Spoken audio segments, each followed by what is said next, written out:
پاک نہا بغیر میری زندگی کا مقصد تیرے دل سرفراز ہوں، میں اسی لیے مسلمان، میں اسی لیے نماز ہوں۔ عزیز سامعین محترم، 25 سفر اسی ماہ کو اللہ حضرت رحمۃ اللہ علیہ کا اس مبارک ہے۔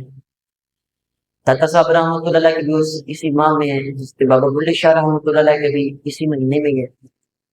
تو آج اللہ حضرت رحمۃ اللہ علیہ کا عرس مناتے ہوئے آپ کی علمی کوششوں اور کاوشوں کا ایک پہلو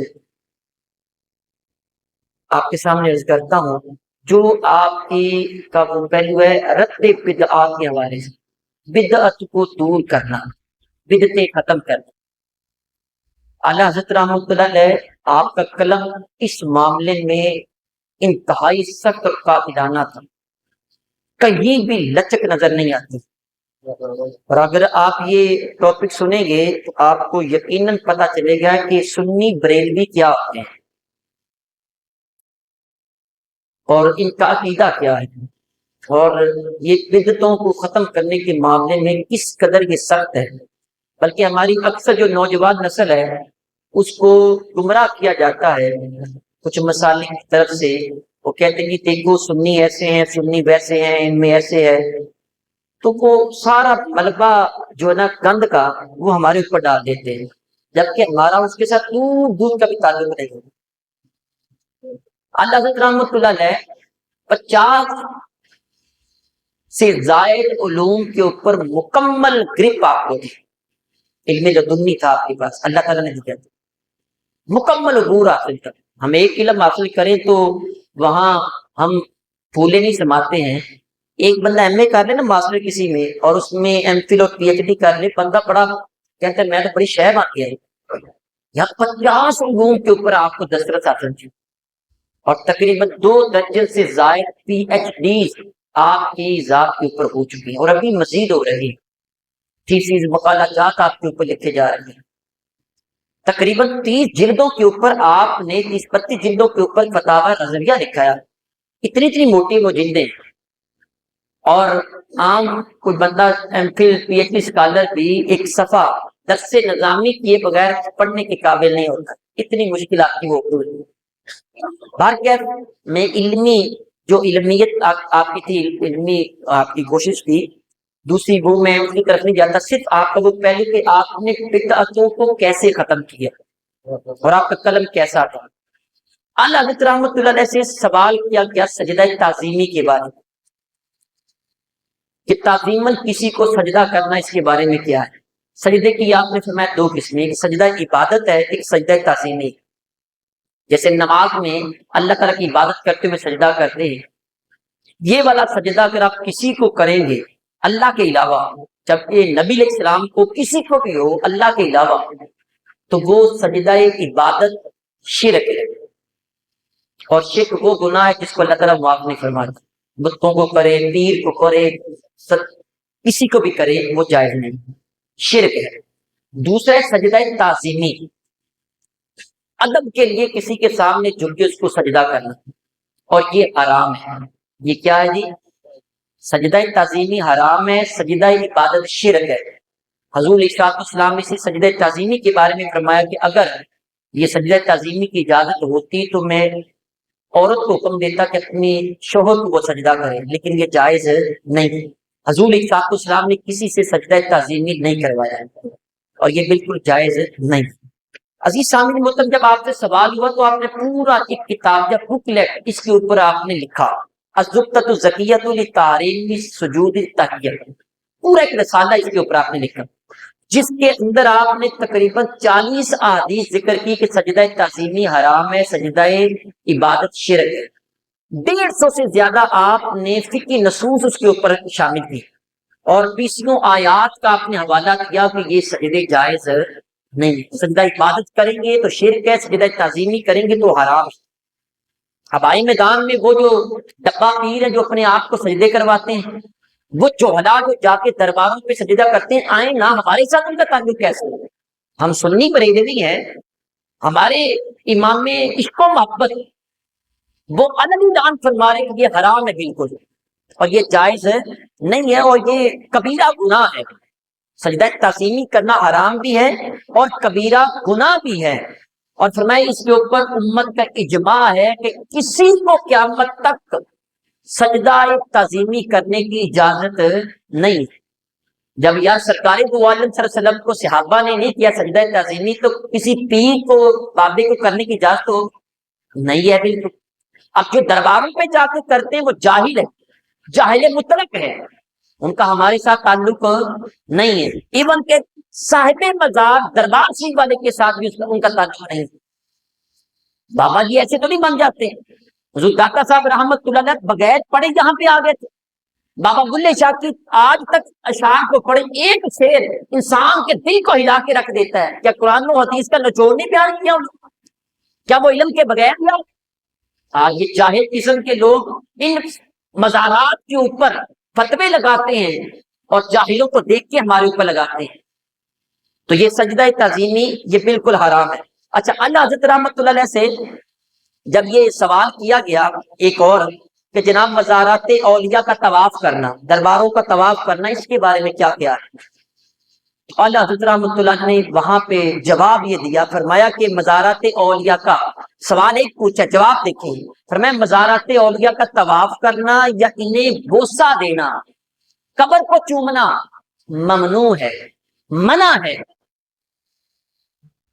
یہ وہ کنسیپٹ ہے جو پہلے نہیں شاید آپ نے سنا، لیکن میری اللہ حضرت نے 100 سال پہلے ذکر کر دیا۔ فرمایا کہ ان کو طواف کرنا تعظیم کے لیے، ہزار کے گرد گھومنا اور ساتھ ان کو بوسہ دینا، فرمایا یہ ممنوع ہے۔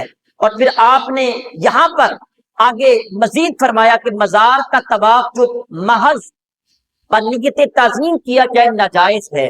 یہ تعظیم بالطواف مخصوص بخانہ کعبہ ہے، صرف خانہ کعبے کا طواف ہے، سرکار کے روضہ انور کا بھی طواف کرنا ناجائز ہے۔ حضور عیسیٰ السلام کے گنبد خضرا کا طواف کرنا تعظیم کے نیت سے یہ بھی ناجائز ہے، تو بابے کے دربار کا طواف کیسے ہو سکتا ہے؟ اور فرمایا مزار کو بوسہ نہ دینا چاہیے۔ یا اللہ حضرت کہتے ہیں مزار کو بوسہ، ہمارے ہاں جاتے ہیں وہ قبر کی چادر اٹھا کے نیچے سے جا کے وہ چومتے ہیں اس کے، فرمایا کہ بوسہ نہیں دینا چاہیے۔ اور فرماتے علماء اس میں مختلف ہے، یعنی اختلاف ہے، لیکن فرماتے میرے نزدیک یہ بہتر بچنا ہے اور اسی میں ادب زیادہ ہے۔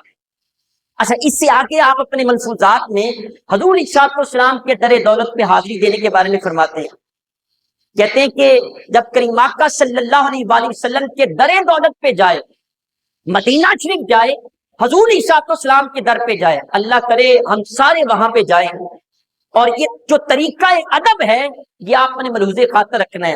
فرمایا کہ جہاں جائیں تو روضہ انور کی جالی شریف کو بوسہ نہیں دینا، حضور عیسیٰ السلام کی جالی کو بوسہ نہیں دینا، یا ہاتھ لگانا، اس سے بھی فرمایا بچو کہ یہ خلاف ادب ہے، بلکہ جالی شریف سے 4 ہاتھ فاصلے سے زیادہ قریب نہ جاؤ، یعنی تقریباً 10 فٹ کے قریب رہتے ہوئے سلام کرو، فرمایا اس سے آگے نہ جاؤ۔ جب دل میں سوال یہ ہوگا کہ یار حضور عیسیٰ السلام کی جالیوں کو ہاتھ لگانا، چومنا، قریب جانا ہر ایک بندے کی خواہش ہے، تو ان خلاف ادب کیوں ہے؟ اللہ حضرت اس کی وجہ بیان کرتے ہیں، فرماتے ہیں یہ ان کی رحمت کیا کم ہے کہ تم کو اپنے حضور بلا لیا؟ یہ کم رحمت ہے کہ سرکار نے تمہیں اپنے در پہ بلا لیا ہے اور تم آگے جا رہے ہو۔ یاد رکھنا، اللہ فرماتے ہیں یہ وہ در ہے کہ جہاں پہ سانسیں بلند کرنے کی بھی اجازت نہیں۔ یا ایھا الذین آمنوا لا ترفعوا اصواتکم فوق صوت النبی ولا تجہروا لہ بالقول کجہر بعضکم لبعض ان تحبط اعمالکم وانتم لا تشعرون۔ فرمایا کہ یہ وہ در ہے کہ اگر سانسیں بھی بلند ہو گئی تو تمہارے عمل ضائع ہو جائے گے، تمہیں پتہ بھی نہیں چلے گا۔ حضرت عمر فاروق اعظم رضی اللہ تعالیٰ عنہ مسجد نبوی میں تشریف فرما تھے، 2 بندے آپس میں گفتگو کر رہے تھے، آواز ان کی بلند ہوئی تو آپ نے دور سے بلایا نہیں، آواز نہیں دی، اپنی آواز کو بلند نہیں کیا۔ یہ میں سنیوں کا عقیدہ بیان کر رکھا ہوں۔ آپ نے روڑا پکڑا، ان کی طرف مارا، جب اس نے دیکھا قریب بلایا، فرمایا کہاں سے آئے؟ اس نے کہا جی دوسرے علاقے سے۔ فرمایا کہ یہاں سے آئے ہوتے سزا دیتا تمہیں پتہ نہیں؟ کریم آقا علیہ الصلوۃ والسلام آرام فرما ہے، تمہاری آواز بلند ہو رہی ہے۔ یہ وہ در ہے جہاں پہ سانسوں کو بھی بلند کرنے کی اجازت نہیں ہے. فرمایا تقاضا یہ ہے جانو شریف کو ہاتھ بھی نہیں لگانا، چومنا بھی نہیں ہے. یہاں آپ نے یہ بھی سنا ہوگا کہ پہرے دارا تیری خیر ہوئے روزے دی جالی چوم لین دے. لیکن ایک آدمی دین کا فتویٰ سنے اعلیٰ حضرت امام اس کو محبت کا، فرماتے کہ تم نے جالی شریف کو چومنا بھی نہیں، ہاتھ بھی نہیں لگانا، 10 قدم تقریباً دور کھڑے ہو کے سرکار کو سلام کرنا. یہی ادب کا تقاضا ہے. اس سے آگے چلے عزیز سامعین محترم، اعلیٰ حضرت یہ بھی فرماتے کہ حضور علیہ الصلوۃ والسلام کے در دولت پر اتنا نہیں جھکنا کہ رکوع کے برابر ہو جائے، اتنا نہیں جھکنا کہ رکوع کے برابر ہو جاؤ. فرماتے یہ ناجائز ہے. اب مجھے بتائیں سرکار دو عالم صلی اللہ علیہ وسلم کے در دولت پہ اتنا جھکنے کی اجازت نہیں ہے تو بابے کے در پہ جا کے چومنے کی اجازت ہوگی؟ بالکل نہیں ہے. آپ جائیں مزار شریف پہ اور چہرہ انور کے صاحب مزار کے چہرہ انور کے سامنے جب بندے کو قبر میں دفن کیا جاتا ہے ٹانگیں اس طرف ہوتی ہیں اور سر اس طرف ہوتا ہے اور چہرہ قبلے کی طرف کیا جاتا ہے. مثال کے طور پہ کیمرہ سامنے لگا ہے، یہ وہ صاحب مزار کا چہرہ میں اس سے 10 قدم دور کھڑا ہو جاؤں اور بڑے ادب کے ساتھ ہاتھ باندھ کے وہاں پہ قرآن کی تلاوت کروں، ذکر اذکار کروں، پھر میں اللہ تعالیٰ سے مانگوں. کس سے مانگنا ہے؟ دیتا کون ہے؟ مرادیں کون پوری کرتا ہے؟ اللہ کرتا ہے. اللہ سے مانگے اور کہے مالک پہلے بھی مانگتا رکھا، اب تیرے محبوب بندے کے در پہ آیا اور یہ تیرا محبوب تھا، تہجدیں پڑھ کے ذکر اذکار کر کے نفل پڑھ کے اس نے تجھے راضی کیا تھا، اس کے در پہ آیا ہوں، یا اللہ اس کی برکات سے میری دعائیں قبول فرما لے. دعا کون قبول کرتا ہے؟ میرا رب کرتا ہے. دوستو آپ بتاؤ مجھے کیا ہمارے سچے سچے اور پکے عقیدے میں کوئی شک نظر آتا ہے؟ ہمارے اوپر فتوے ٹھونسنے سے پہلے کبھی ہمارے پاس آ کے زانوی تلفظ طے تو کیجیے ہونا، ہم تمہیں بتاتے ہیں امام میں عشق و محبت کی قلم کس قدر قاتلانہ چلتی ہے. پھر اس سے آگے چلیں، اعلیٰ حضرت سے پوچھا گیا جناب مزارات پر بلا ضرورت چادریں چڑھانا اس کے بارے میں کیا خیال ہے؟ تو اعلیٰ حضرت رحمۃ اللہ علیہ سے جب پوچھا گیا تو آپ نے فرمایا کہ جب تک ایک چادر جو ڈالی گئی ہے پرانی اور گسیدہ نہ ہو جائے، پھٹ نہ جائے، دوسری چادر نہیں چڑھانی چاہیے. یہاں لاکھوں روپے کا کاروبار مزاروں پہ ہوتا ہے، ادھر سے لاکھوں کی چادریں چڑھی، پیچھے دروازے سے گھوم کر پھر مارکیٹ میں آئی، پھر بکتے بکاتے یہ سرکل چلتا رہتا. لیکن اعلیٰ حضرت فرماتے ایک چادر چڑھانی ہے، ایک سے زیادہ چادر چڑھانی یہ مال کا ضیاع ہے. بلکہ یہ فرماتے ہیں بلکہ جو دام یا مال اس میں صرف کریں ولی اللہ کی روح مبارک کو ایصال ثواب کے لیے کسی محتاج کو دے دیں، آپ کسی غریب کو دے دیں. وہ 1000 روپے کی چادر وہاں ڈالنے کی بجائے آپ کسی غریب کو صاحب مزار کے ایصال ثواب کے لیے دے دیں، وہ مزار والا زیادہ خوش ہوگا. اور ہمارے ہاں یہ بھی ہے کہ یہ جو جب چادریں چڑھائی جاتی ہیں جو طوفانی بدتمیزی بپا ہوتا ہے ہمارے اوپر ملبہ یہ گند نہ ڈالا کریں. ڈھولک کی کھاپ کے اوپر وہ نوجوان جتنے بریک ڈانس کے سٹیپ پہ سارے اس کے سامنے مارتے ہیں، اور کچھ بے غیرت بے حیا قسم کے لوگ اپنی ماں بہنوں بیٹیوں کو چادروں کے پلو پکڑوا کے ساتھ لے جا رہے ہوتے ہیں، میک اپ کر کے سجا کے لے جا رہے ہوتے ہیں، اور وہ سمجھتے ہیں کہ شاید صاحب مزار خوش ہوگا. بالکل یہ ناجائز ہے. ہمارا اہل سنت سنی بریلوی کے ساتھ اس کا کوئی تعلق نہیں ہے، کیونکہ امام میں عشق و محبت فرماتے ہیں بالکل ناجائز ہے. پھر یہاں بات ختم نہیں ہوئی، میں آپ سے عرض کروں اعلیٰ حضرت رحمۃ اللہ علیہ یہ عورتوں کا مزارات پہ جانا، اس کے بارے میں بھی سوال، یہ ذرا دل کے کانوں سے سننا. یہاں وہ مچھلی بازار بنا ہوتا ہے 10 محرم کے اوپر، قبرستان بھرا ہوتا ہے، عورتیں ہی عورتیں ہوتی ہیں، مرد نظر نہیں آتے. پتہ نہیں مر گئے مرد؟ قبروں پہ جانا ہے تو مرد جائیں نا، عورتوں کا کیا کام ہے؟ مزارات پہ جانا ہے تو مرد جائیں نا، عورتوں کا کیا کام ہے؟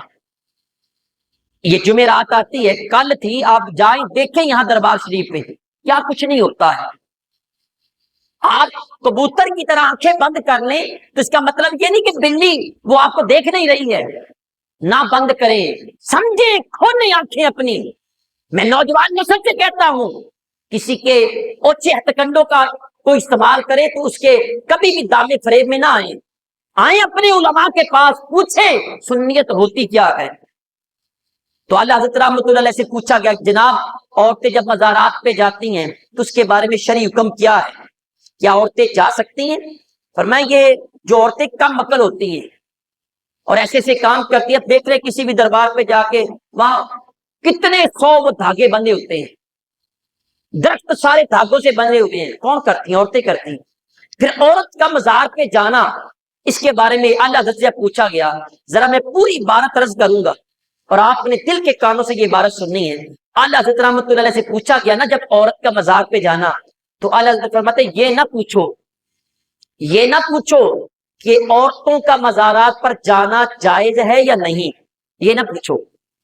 میں پھر دوہراتا ہوں، یہ نہ پوچھو کہ عورتوں کا مزارات پر جانا جائز ہے یا نہیں، بلکہ یہ پوچھو کہ اس عورت پر کس قدر لعنت ہوتی ہے اللہ تعالیٰ کی طرف سے، بلکہ یہ پوچھو کہ کس قدر صاحب مزار کی جانب سے، والے کی جانب سے اس عورت کے اوپر لعنت بھیجی جاتی ہے۔ یہاں بات ختم نہیں کی ہے، بلکہ فرمایا جس وقت وہ گھر سے ارادہ کرتی ہے، صرف ارادہ کیا کہ میں مزار پہ جا رہی ہوں، تو جب ارادہ کرتی ہے تو فرمایا لعنت شروع ہو جاتی ہے، اور جب تک وہ واپس آتی ہے فرشتے اس کے اوپر لعنت بھیجتے رہتے ہیں۔ اب آئیں نا جو درباروں پہ جا کے وہاں بے حیائی کرتے ہیں، ان سے پوچھے نا کہ ہمارے اوپر کیوں ڈالتے ہیں؟ یار جاہل لوگ اگر یہ کام کریں تو اس کو سنیت کا حصہ نہ بنائیں، وہ جاہل ہیں اور ان کا ہمارے ساتھ کوئی تعلق نہیں۔ اعلیٰ حضرت نے فرمایا لعنت، اچھا لعنت کوئی عام چیز ہے؟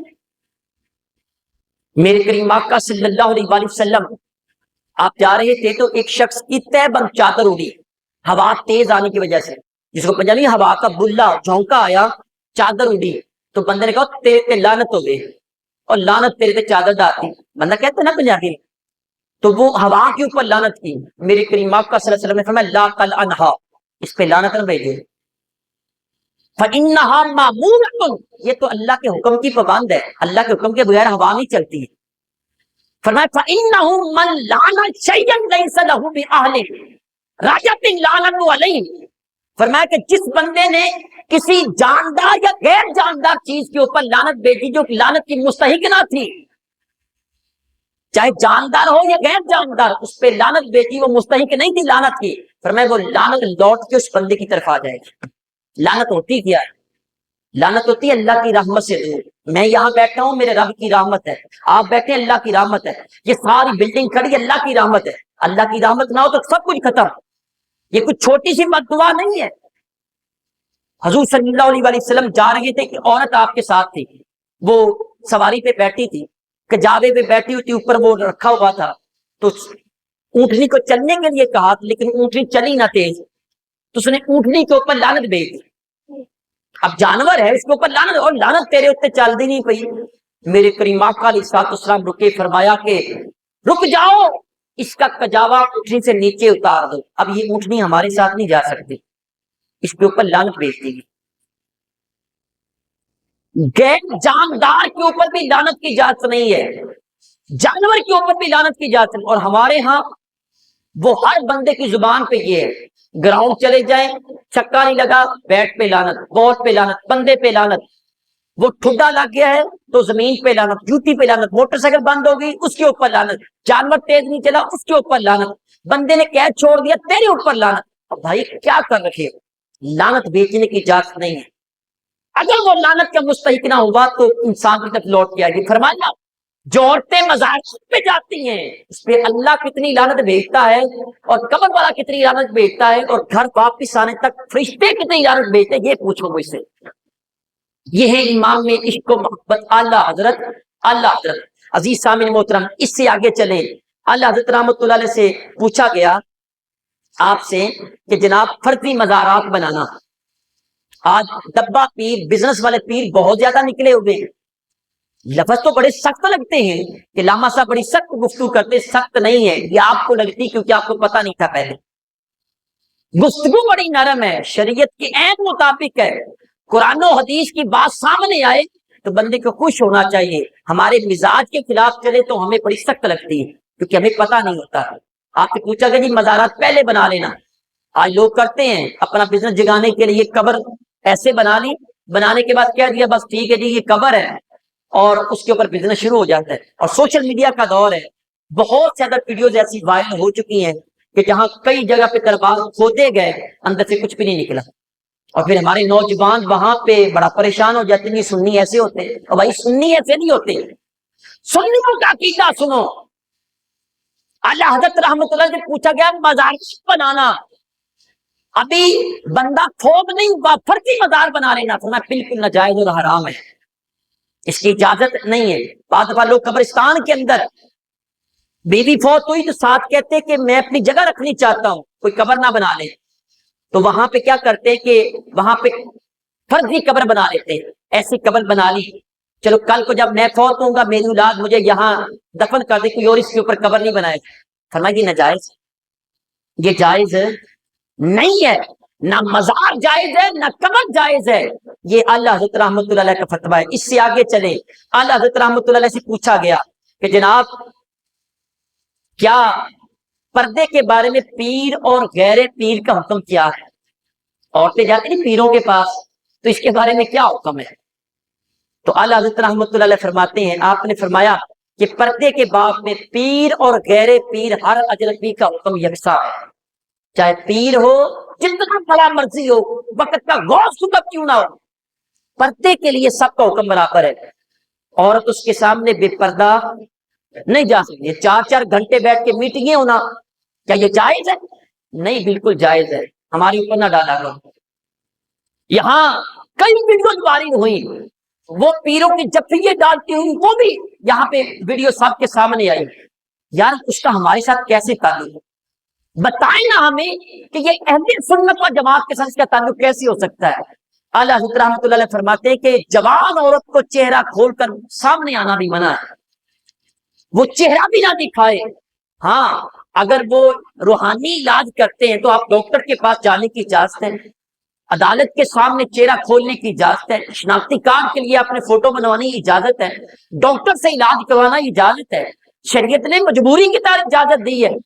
لیکن جو پردہ ہے اس کا ہر حال میں خیال رکھا جائے کہ ہر ایرے گہرے کے سامنے اپنا چہرہ کھولنے کی اجازت نہیں ہے. پھر عزیز سامعین محترم اس سے آگے چلیں, اعلیٰ حضرت سے پوچھا گیا جناب قبرستان کے اندر چراغ جلانا موم بتیاں جلانا, فرمایا بالکل ناجائز, مال کا یہ ضیاع ہے. مفہوم عرض کر رہا ہوں, فرمایا کہ وہی جو موم بتی وہاں چراغ جلانا ہے بہتر ہے کہ ولی اللہ کے نام کے لیے کسی غریب کو صدقہ کر دے, وہ پیسے کسی غریب کو دے دے, اللہ کا جو نیک بندہ ہے اس کا صالح ثواب ہوگا, وہ بھی خوش ہوگا, اللہ بھی خوش ہوگا. پھر اللہ حضرت رحمت اللہ علیہ سے جب یہ پوچھا گیا جناب اسی کے ساتھ آپ نے کیا, کہ فرمایا کہ بعض دفعہ یہ بھی ایک رسم ہے جب مردے کو نہلاتے ہیں, بعض کچھ زمین کھودتے ہیں اور اس کے اوپر پھر 40 دن تک چراغ جلاتے ہیں, اور کنسیپٹ یہ ہے کہ وہاں 40 دن تک روح پیچھے آتی ہے اور چراغ جلایا جاتا ہے. بالکل ناجائز ہے, مال کا ضیاع ہے, کوئی روح نہیں آتی وہاں پہ. قبر کے اوپر چراغ جلائے جاتے ہیں کہ جناب اوپر روشنی کریں گے نیچے قبر میں وہ روشنی ہوگی, بالکل غلط. قبر کا چراغ کے ساتھ کوئی تعلق نہیں, بلکہ آگ سے بچایا جاتا ہے اس کو. اوپر اگر بتی لگانا وہ چراغ جلانا یہ ناجائز ہے. ہاں قبرستان کے اندر چراغ جلانے کی ایک صورت میں اجازت ہے, اگر وہ گزرگاہ ہے, مثلا یہ قبرستان ہے آگے پھر گاؤں آتا ہے تو اندھیرا بہت زیادہ, تو بندہ 2-4 چراغ جلا دے, چلو رات کو آنے جانے میں لوگوں کو آسانی ہوئی, یہ بالکل جائز ہے, یہ آپ وہاں پہ جلا سکتے ہیں. لیکن قبر کے لیے خاص طور پہ چلانا یہ ناجائز.